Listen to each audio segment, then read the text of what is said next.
Welcome to toy-polloi. Hello and welcome to toy-polloi, and today we're going to take a look at restoring these vintage He-Man and the Masters of the Universe Hordak figures. Now, I've collected these over the last few years and they are all in a little bit of a sorry state, and I think really they could do with a little bit of TLC to bring them back to life. Now, both of these figures I've already repaired the legs on. You can see here, if you look inside, you can see there is a hook and eye in there with some O-rings holding these legs on. If you want to see how those are reattached, then do check out my previous videos on reattaching vintage Masters of the Universe legs. I'm not going to show that again today, but these figures have other things that need fixing. Obviously there's quite a lot of paint wear. If you look here, you can see there's a lot of paint missing from the boots and around Hordak's head, and both of these figures are missing the armour. This guy's actually only just got his front arm on, the other one is missing his back armour, and I also have the capes are missing on both of them, and we have the little bat here that should go on his wrist, which is broken. So there's quite a lot of things to fix. Now, I've been sent a few bits by some very kind subscribers, so I'm going to use those to help restore this guy, and I will give shout outs to everyone at the end of this video. So let's get straight on with fixing Hordak. So the first area of paint we're going to fix on this Hordak is the black paint that's on his feet and his hands. Now, if you've watched my recent video on restoring a Ram Man, you'll know I used an Edding paint pen, and this seemed to work very well for the black. So I was just going to use this again. These are pretty cheap and easy to come across, and the black that is produced by the pens is a nice match for this black on these Masters of the Universe figures.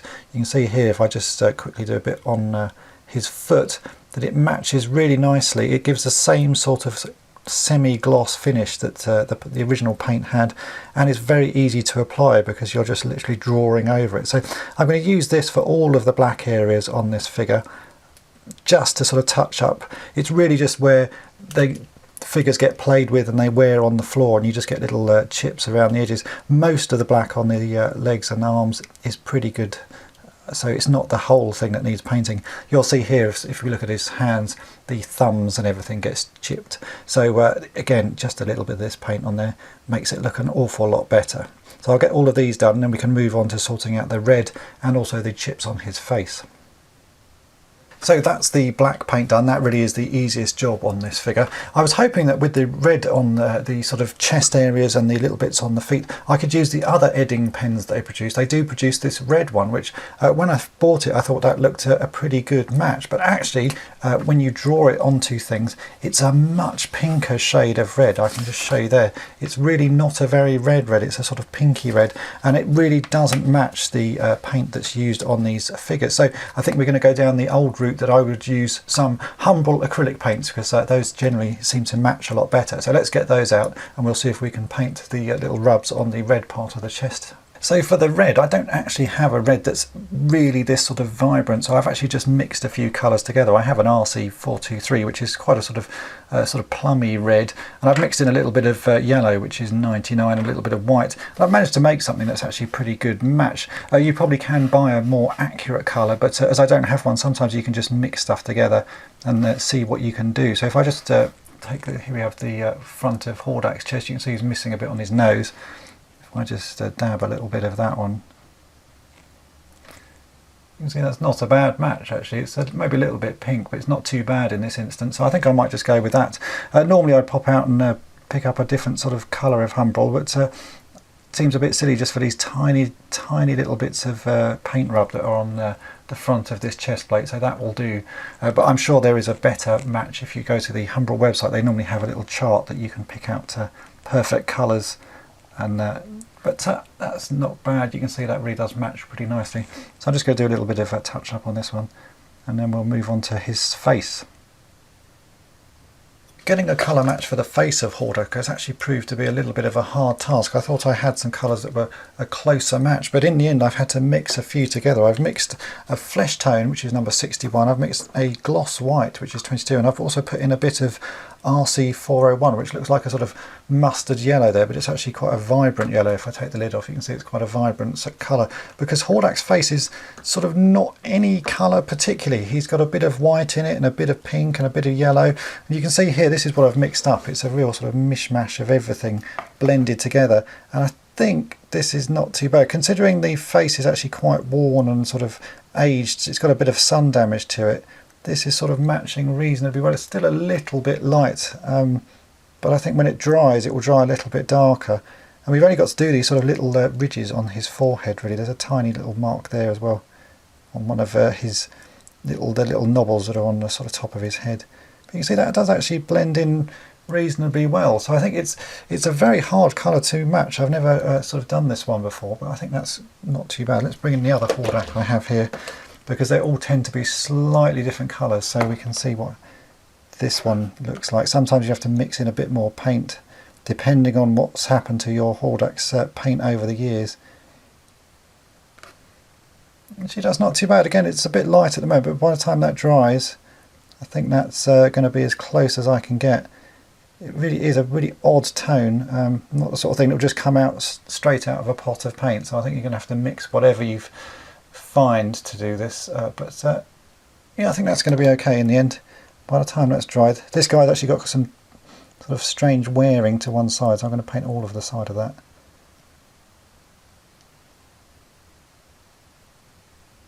I think we'll class that as close a match as I can get. It certainly doesn't look too bad under these nice bright lights.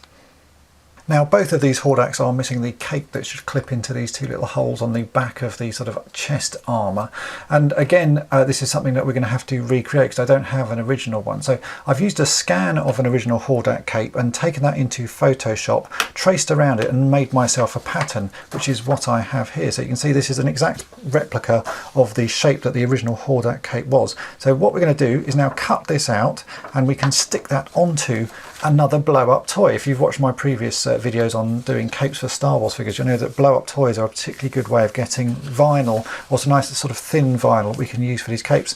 Now I went onto eBay and picked up this blow-up beach ball, and this one happens to be all in red, and it's a very nice vibrant red, which is the closest match I could get to the original Hordak cape. And there's plenty of vinyl here, so we can make a whole load of capes for the figures. Now the way to get this cut out neatly is to stick some double-sided tape onto the back of the printout that we have here. So I have some double-sided tape. I'm just going to cut off a few lengths of this like so, and then stick them. I can sort of just about see the shape of the printout there, so I'm just going to stick that across the back of the printout. I'm going to cut another bit of the tape here and we'll stick that across the second side of the cape template, and I will do the same just on that little bit at the bottom. Now we can cut around this, and we can use the double-sided tape to stick it onto the vinyl so that we can get the exact shape. So I'll just get this cut out and then we can start cutting our own capes out. So just roughly cut that out, and now I can neatly go around and remove everything, including the outer sort of grey printout. That's just there as a guide, so I've got to carefully cut around everything. And this is quite a complicated shape, so it may take a little while to do.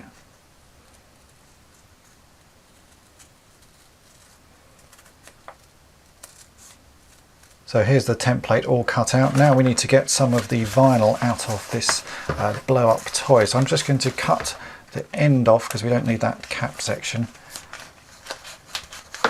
Throw that away. And now I want to cut out one sort of side of the ball. It's made out of about 8 separate pieces, I reckon. So if we just cut along the little seams that are where it's been glued together, I should be able to get out one whole panel. And I think from one panel we should be able to make maybe 3 or 4 separate capes, because these are quite large panels. And it's much easier to work on once this is flat.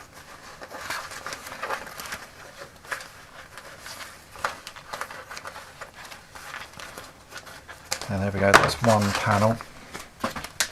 Now we can flatten that out, and you can see that's actually quite a nice piece of vinyl. And yes, we should be able to get at least 3 of those along the length. So what we're going to do is we're going to take the cape with the double-sided tape on. I'm just going to remove the double-sided tape from the back, the other side of it. And now you want to actually remove some of the stickiness from the tape, because you don't really want it to stick fully to the vinyl. You want to be able to remove it in the end, and this tape is actually pretty sticky, as you can see here. So I'm just going to stick this onto my jeans a few times just so it gets a bit of fluff off the jeans and takes a little bit of the stick out of the tape, like so. You can see there's a little bit of fluff on there now, and I can now stick this onto the vinyl from the beach toy.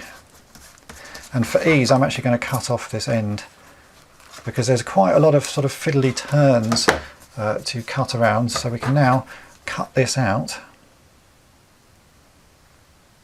and at the end we should be left with a nice replacement cape for Hordak.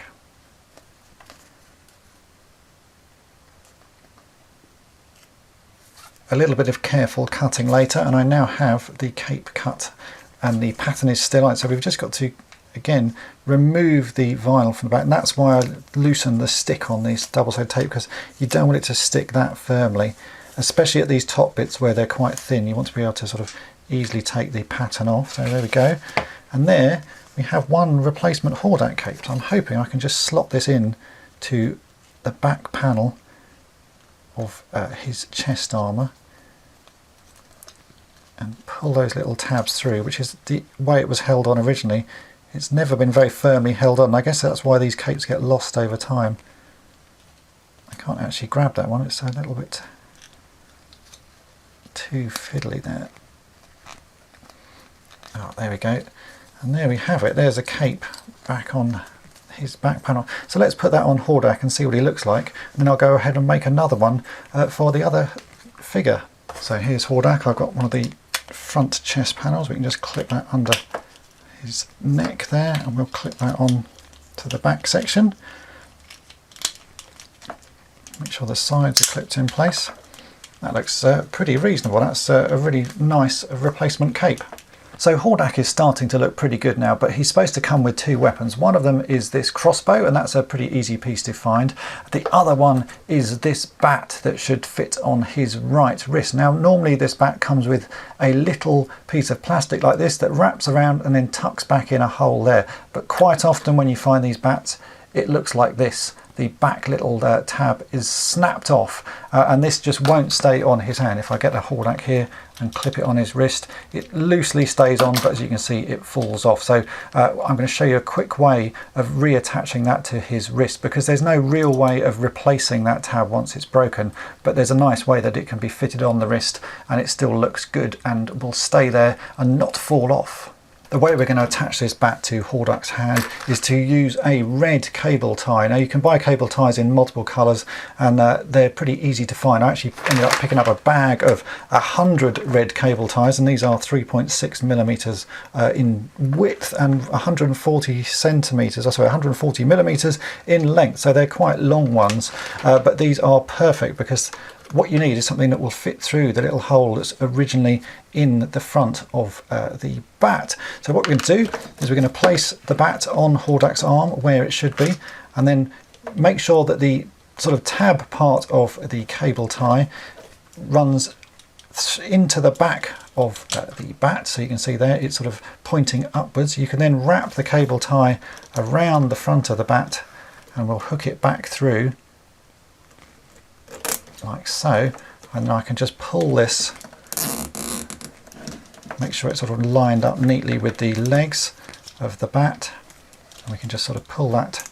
Doesn't need to go fully tight, but you can see that blends in pretty well. It's quite hard to see that there's a cable tie there. I'm then going to get my plastic nippers, and we can just trim off the top part of the cable tie, and you can see there that the bat is now held pretty firmly in place.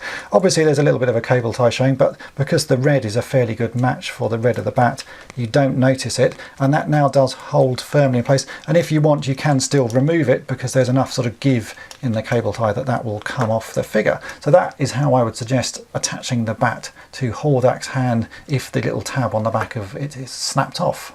And here we have the final Hordaks. As you can see, they're ready to fight battles again. They look really nice. Having the capes back on them does make a big difference. Without the cape, Hordak looks a little bit sort of lost, and obviously without his weapons and the bat on his wrist, he's just not fully prepared for battle.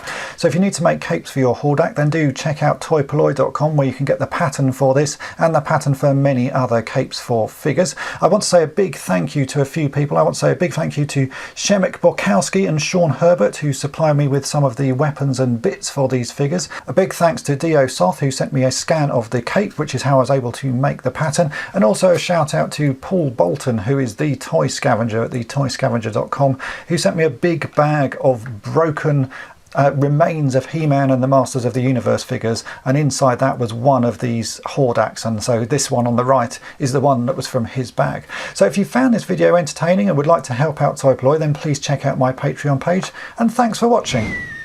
Thanks for watching toy-polloi. Subscribe for more great videos.